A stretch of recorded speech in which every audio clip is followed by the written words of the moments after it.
নিশ্চয়ই আমার স্ত্রীকে আমি স্পর্শ করতে পারি। এই মনে মনে ভাবছেন, হাত বাড়াবেন।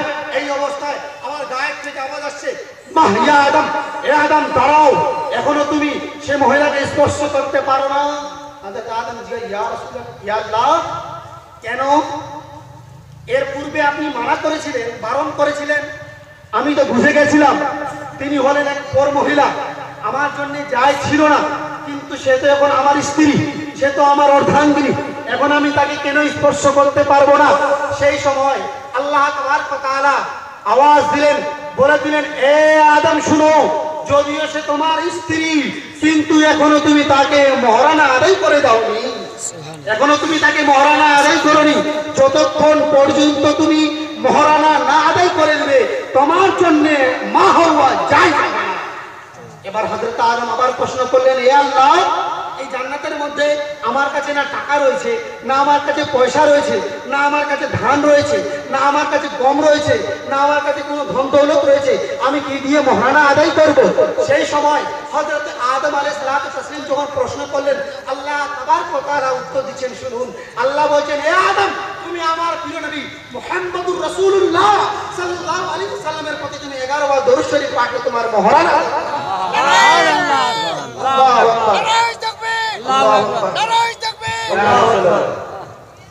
বুঝে গেলেন আল্লাহ তাবারক ওয়া তাআলা কি বললেন?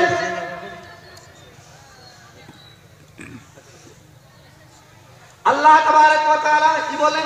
এ আদম, তুমি আমার নবীর প্রতি 11 বার দরুদ শরীফ পাঠ করো, তাহলে তোমার মহারানা আদায় করা হয়ে যাবে।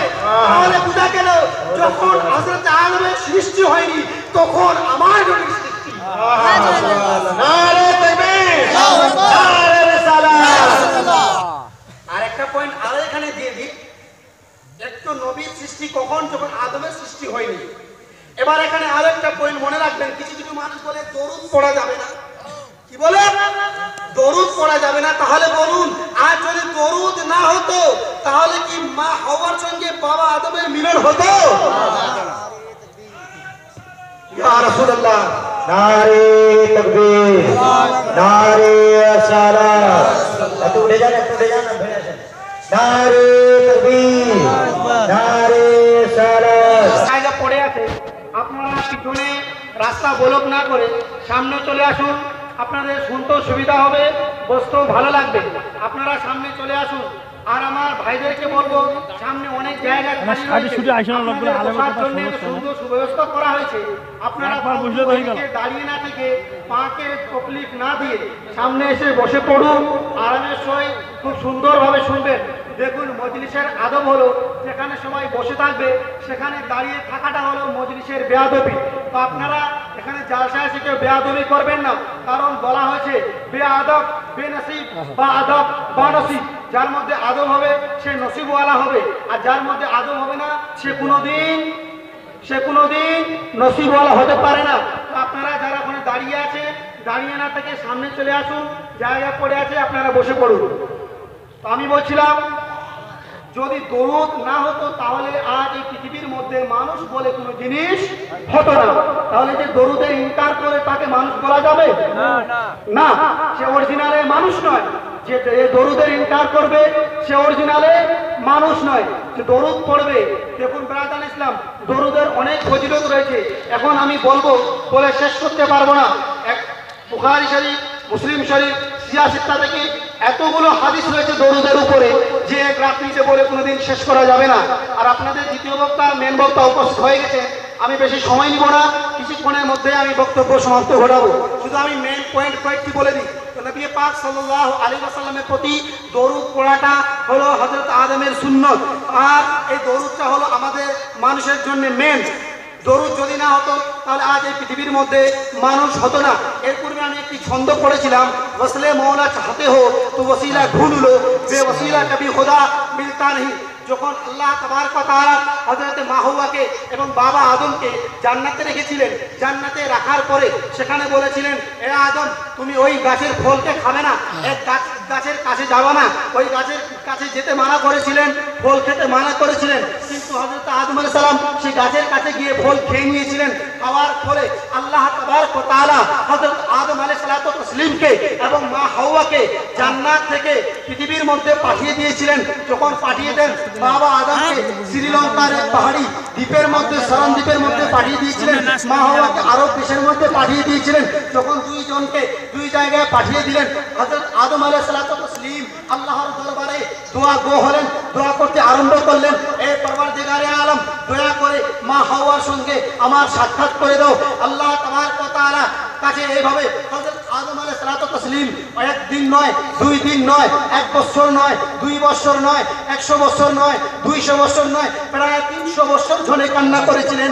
কান্না করার পর হঠাৎ করে হযরত আদম আলাইহিস সালামের দিলের মধ্যে, প্রাণের মধ্যে প্রশ্ন জাগে, যখন আমাকে আল্লাহ জান্নাতে রেখেছিল, জান্নাতের মধ্যে আমি দেখেছিলাম এক দেওয়ালের মধ্যে লেখা ছিল, জানলার মধ্যে লেখা ছিল, গেটের মধ্যে লেখা ছিল লা ইলাহা ইল্লাল্লাহ মুহাম্মাদুর রাসূলুল্লাহ সাল্লাল্লাহু আলাইহি ওয়াসাল্লাম।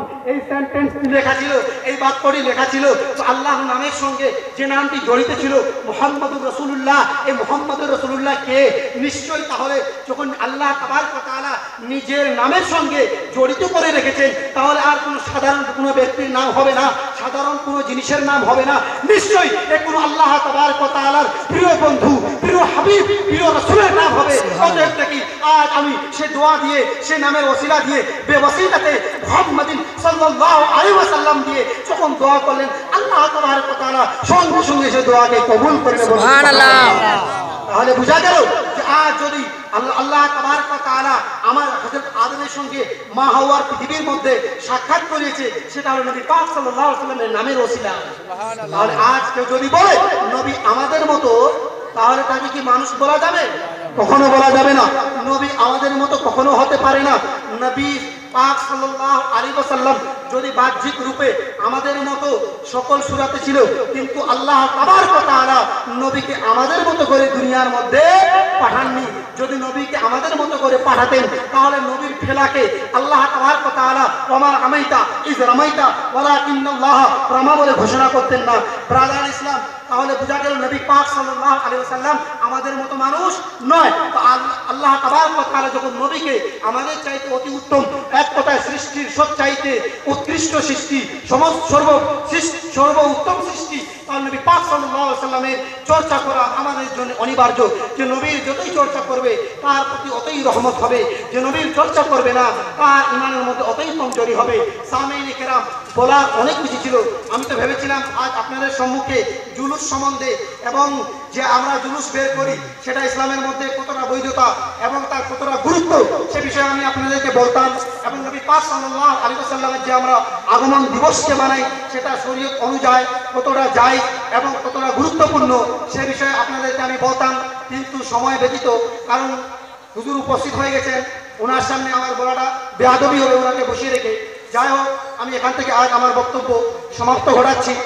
আর যদি আমার হাদিস ও কোরআনের মধ্যে বলতে মাখরাজে বা কোনো রকম যদি ত্রুটি হয়ে থাকে, তাহলে আমি তওবা করছি, আস্তাগফিরুল্লাহ রাব্বি মিন কুল্লি যামবিন ওয়া আতুবু ইলাইহি, লা ইলাহা ইল্লাল্লাহ মুহাম্মাদুর রাসূলুল্লাহ।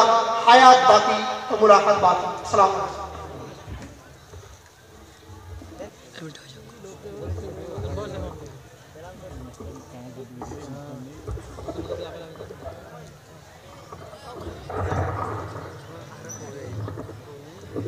জুলুসের সম্বন্ধে করলে ভালো